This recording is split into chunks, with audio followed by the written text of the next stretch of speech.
that I want her. And I need to do all that I have to be in her love. To be in her love? Is that what the song say? Damn, I finally caught that. You be singing like I don't know what when you be a child. You have no idea what you sing. Hello, black hole.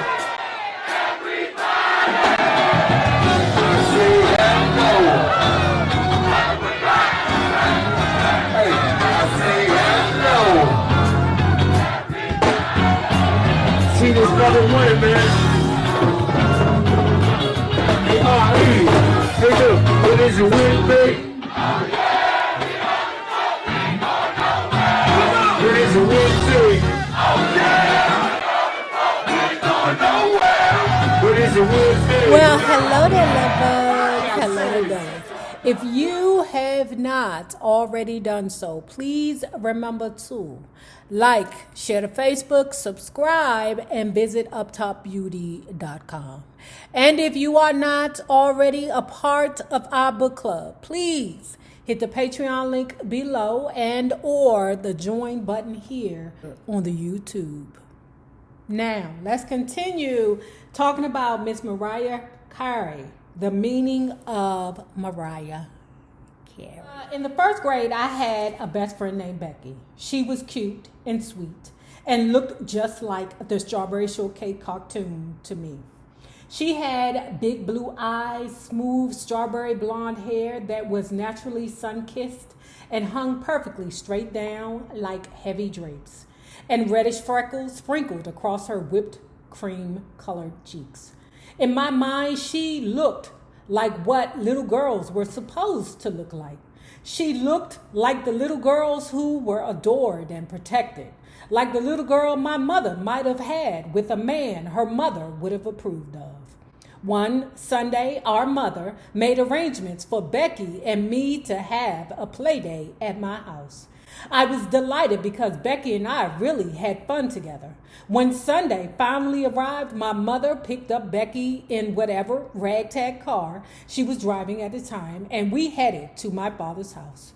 We pulled up to the brick townhouse, and Becky and I hopped out of the car. I grabbed her hand and skipped excitedly up the steps. Curiously, my mother hung back and watched. Ordinarily, she would have driven off just as our feet hit the top of the stoop. My 6 feet 2 inch tall, dashing father emerged through the door with a hearty grin. He looked like a movie star. "Hiya, Mariah," he called out, giving me my usual greeting as he neared us. Becky suddenly released my hand. Her body froze stiff, and like a bursting rain cloud, she exploded into tears. Confused, I looked to my father for help, but I could see that he was frozen too, and breathless, a mortified look twisting his strong features. In a state of shock, my mind scrambled as I tried to process the abrupt and painful turn of events. Becky in hysterics, my father in silent agony. How had we gotten here in a single instant? I didn't know what to do. I was stuck there, unmoving, for what felt like hours, but was likely merely moments. Finally, my mother came up behind us on the stairs to Becky's rescue. Without even a glance in my direction, she gently placed her arm around the distraught little girl and wordlessly guided her down the stairs and into the back seat of her car. This right here, I'm confused about. It makes me feel like, Mama, did you do that on purpose? Because you waited to see what was going to happen. And Mariah Carey said normally, as soon as our feet touched the stoop, Mama was out of there, which is also, disturbing to me because you're not even going to wait for the damn door to open before you leave. I do that with a girlfriend. Girl, get in the house before I leave, because if something happened to you, then I'm going to have a bad conscience. Did she know that was going to happen? And if she knew that was going to happen, maybe she should have told Mariah, baby, maybe it's not a good idea for you to have company on a Sunday, on the same day that you visit your father. Okay, because I'm sure that your father will want to have you to himself. Okay, and that's a way of putting it so that it's not a disturbing event for the child, because as parents, you should have the language to talk to your children in a way that does not devastate them. I was in the 5th grade when I first got the opportunity to attend an elusive performing arts summer camp. This was a breakthrough. I could finally be around other young aspiring artists and hone my craft, undistracted by the confusion and chaos at home. I landed the role of Hodel, one of the 5 daughters in the camp's production of Fiddler on a Roof. You know, I even seen that. I am such a square. I lived to go to rehearsals. It was my favorite time and place. I was confident, quickly learning the songs and studying their meanings. The act of practicing came naturally to me. I like to do things over and over again. You've always been the light of my life. My mother told me this over and over when I was a child. I wanted to be her light. I wanted to make her proud. I respected her as a singer and a working mother. I loved her deeply. And like most kids, I wanted her to be a safe place for me. Above all, I desperately wanted to believe her. But ours is a history of betrayal and beauty, of love and abandonment, of sacrifice and survival. I've emancipated myself from bondage several times, but there is a cloud of sadness that I suspect will always hang over me. Not simply because of my mother, but because of our complicated journey together. It has caused me so much pain and confusion. Time has shown me there is no benefit in trying to protect people who never tried to protect me. Girl, if that's not a word, say it. Time and motherhood have finally given me the courage to honestly face who my mother has been to me. Removing myself from toxic people I love has been excruciatingly painful. But once I found the courage with prayer and professional help, of course, I simply let go and let God. I'll add, though, that there's a huge difference between simple and easy. It ain't easy, baby. Yet there is no artful way of letting go of my mother, and our relationship is anything but simple. Like many aspects of my life, my journey with my mother has been full of contradictions and competing realities. It's never been only black and white.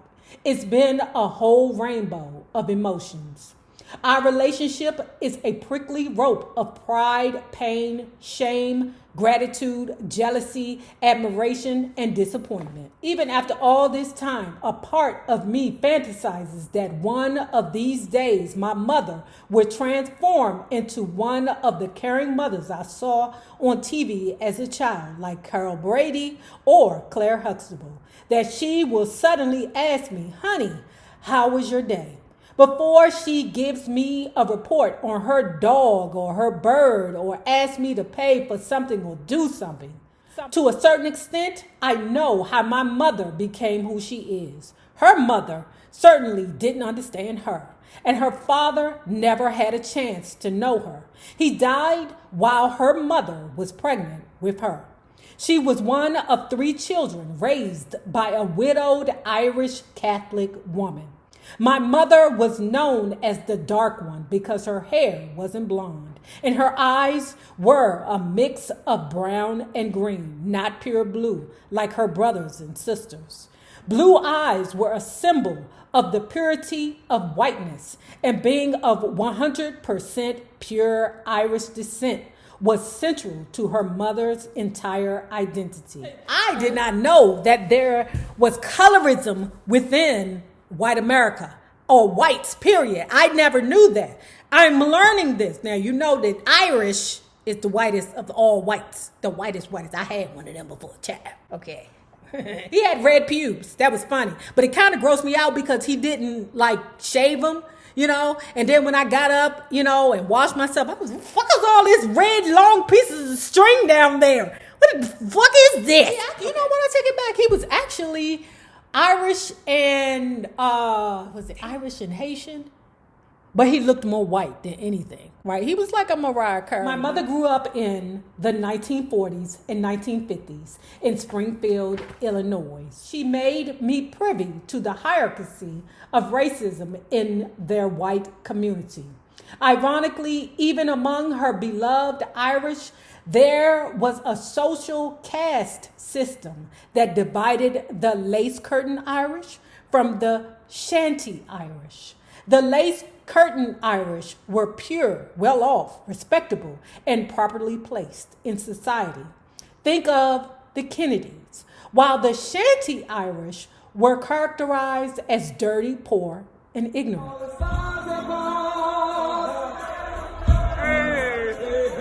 Hollywood,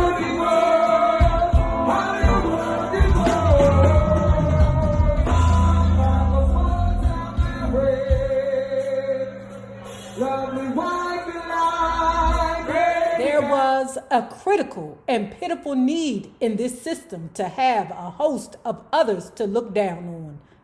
Tell him, catch it. I mean, to me, in my mind, I'm like, ain't you white? White is white, just like black is black. Mariah, you know, I can't tell a lie. Mariah, okay? Girl, I thought you was lying to me when you told me you was black, girl. I ain't even gonna lie. I thought she was lying because she looked so friggin' white, right? Like, I don't see anything. I don't know. But I thought she was lying, okay? But, I mean, girl, you got me now. I'm here and I'm impressed. There was a critical and pitiful need in the system to have a host of others to look down on. To my mother's mother, all others were below the Irish. But black people were always at the absolute bottom of the order. Nothing was below black. My mother not only ignored the moral code of her hometown, she rebelled against it, later becoming active in the civil rights movement. By the standards of her environment and family, she was a liberal eccentric. Young Patricia had big dreams, many of which she realized. She was extremely gifted and driven, winning a scholarship to the prestigious Juilliard School of Music.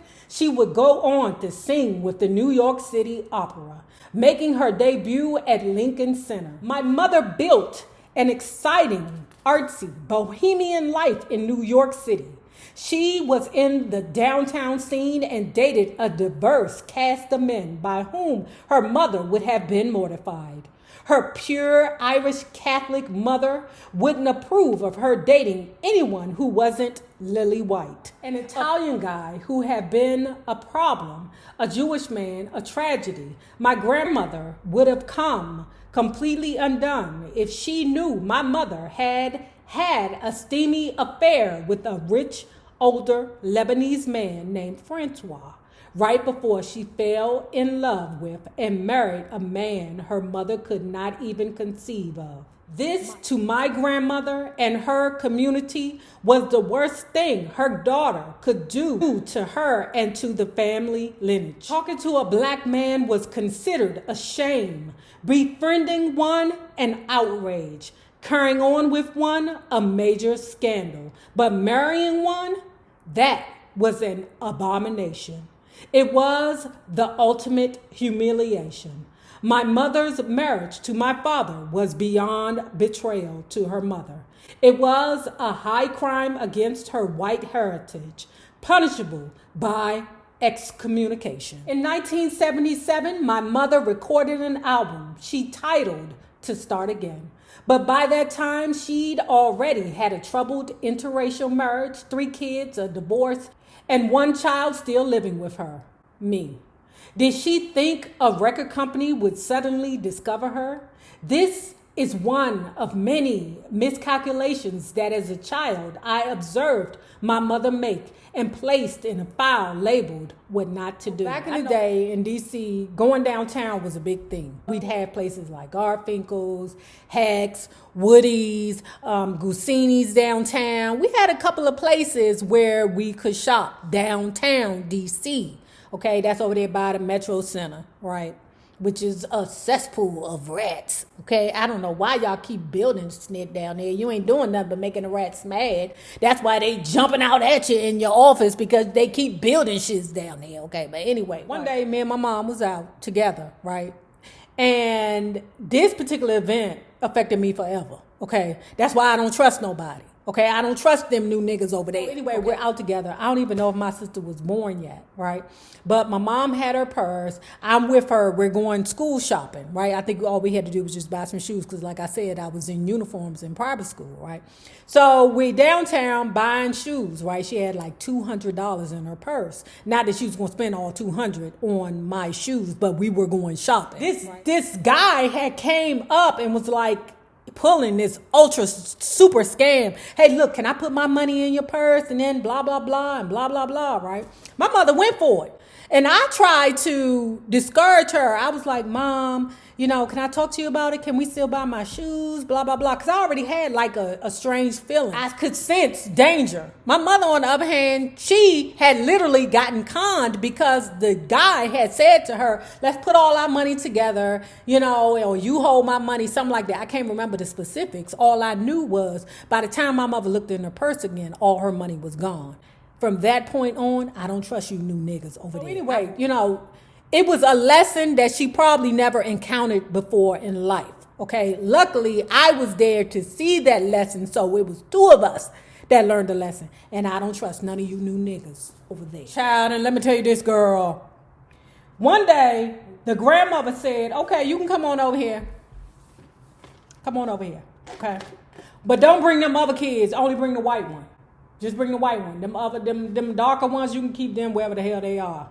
Okay? Just bring the white one.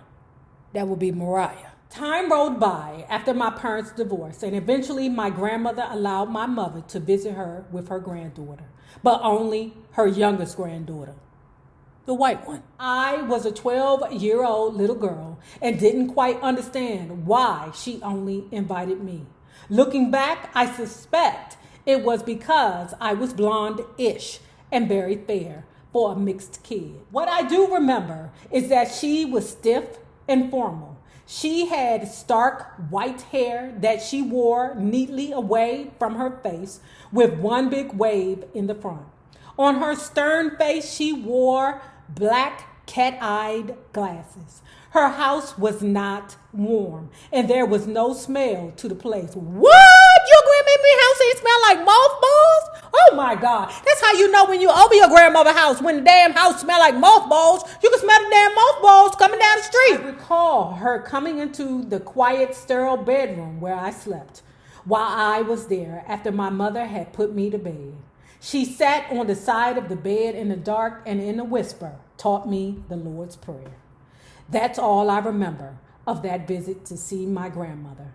In an unusual twist of fate, she died on my mother's birthday, February 15th. For most of my early childhood, it was just my mother and me. We moved constantly. After an exhaustive search, she found us a place by the water. She wanted to be in a more peaceful setting where she could take long walks with the dog and go down the road to the beach. Now, let me backtrack a little bit. Mariah Carey had mentioned that in her childhood, she remembered moving 13 times, okay? And although it was a new adventure each time, it was still situations of dealing with new judgment, new schools. I think her parents, period, to me, had a sense of selfishness. I think they did their best, but they didn't recognize their own selfishness, which a lot of parents don't. You think that you're doing what's best for the child while still catering to your own needs. And when you become a parent, especially when you're dealing with young children, you got to sacrifice yourself more. And I know you like, Nay, you ain't got no kids. Shut the fuck up talking to me. You win. The two of us moved into what she referred to as a quaint cottage. But I later learned the entire neighborhood called it the shack. It was a small, rickety structure covered in a wavy faux brick that had buckled under the elements. Inside, a layer of dank sadness seeped through the floorboards and walls, which were covered with cheap imitation wood that was paired with filthy, flea-ridden carpeting. Damn! Girl! I know Mariah Carey is traumatized. Look, I ain't never lived with fleas. And I heard when you live with fleas, there is never a good night. And then on top of that, you got fleas and you still got a dog. Oh, my God. They say that is the worst thing to get rid of. Or the hardest thing to get rid of. Next to bed bugs. Okay? You don't want them flea bites or them bed bug bites. That's the selfishness that I'm talking about in regards to parenting. You want this dog, but your house is full of fleas. You don't know that Mariah, and you know that light skin be showing them little bumps, child. You know that light skin, you can't do nothing to it. You can't push a light skinned child hard, child, because they bruise easily. No matter the time of day, it was always dark inside. Prior to us moving in, the place had been abandoned and had become a hangout where teenagers would smoke, drink, and mess around. It was a set off of a rough, unpaved driveway of rubble and stones and faced a big white Victorian house, which made it look like something the big house had belched out. It was marked, and so were we. My mother and I were the eccentric lady and her little girl who lived in the shack. How quaint. We did without a lot of things when I was young, but what my mother couldn't live without was a piano. We always had a piano, and I had many happy and formative hours around it with my mother. My mother would go through songs and scales with me, and of course I would hear her practicing her dramatic operatic scales. It was at the piano where I would sit and make up little tunes of my own. My mother never had much money, but one of her greatest contributions to my development was exposing me to all kinds of people, especially musicians. She made a few dollars here and there by giving voice lessons at our house. Her practicing was a constant, but what I treasured most were the jam sessions. Accomplished musicians would come and hang out and play music at my mother's bohemian spot by the bay, and I would jam with them. Live music was the best thing about living with my mother. I was surrounded by the love of music, but even more importantly, by the love of musicianship. The love of the craft, the love of the process. I learned several jazz standards from my mom and her musician pals, and some of them took note of my ear and natural abilities. At about 12 years old, I would sit with her and Clint, a piano player. He was a big brown teddy bear, and he could play his ass off. He would sit and work with me and treat me like a serious musician. I know she felt real good about that. For somebody to appreciate my craft, and I'm so young, oh my goodness, I know she was so excited. Learning and listening to live jazz helped train my ear and shape my creative writing. I was learning how to feel, when to modulate, and when to scat. Being introduced to jazz standards and a jazz discipline gave me my appreciation for sophisticated modulations in a song and how to employ them to communicate emotions. Stevie Wonder is the absolute master of this. That girl thinks that she's so bad. I want to tell her that I love her and I want her. And my mind and soul and body needs her. Tell her that I love her, that I want her, and I need to do all that I have to be in her love. To be in her love? Is that what the song say? Damn, I finally caught that. You be singing like I don't know what when you be a child. You have no idea what you sing. For me, songs are always about emotion. My mother may not have taken me to church, but jamming with jazz musicians was close to a spiritual experience. There's a creative energy that flows through the room. You learn to sit and listen to what the other musicians are doing, and you get inspired by a guitar riff or what the pianist is playing. When you are in a zone, it is miraculous madness. For me, it was always an exquisite escape. which I desperately needed and always sought. By the time I was 11 or 12, my mother was taking me to a supper club on Long Island to sit in with her and other musicians. Now, if you have not already done so, please remember to like, share to Facebook, subscribe, and visit uptopbeauty.com. Now remember this, the same people that you meet on the way up will always be the same people that you meet on the way down. My naysayers, my patron loves. You babies, y'all better have a good one. Look, my wife is, oh, you can't even see it. But anyway, my wife is doing our deck. She too cheap, you know, she a Virgo, to pay somebody to do it. So she got shit all over the daggone house, and I can't even, you know, take my video in peace because she got shiz all over the house.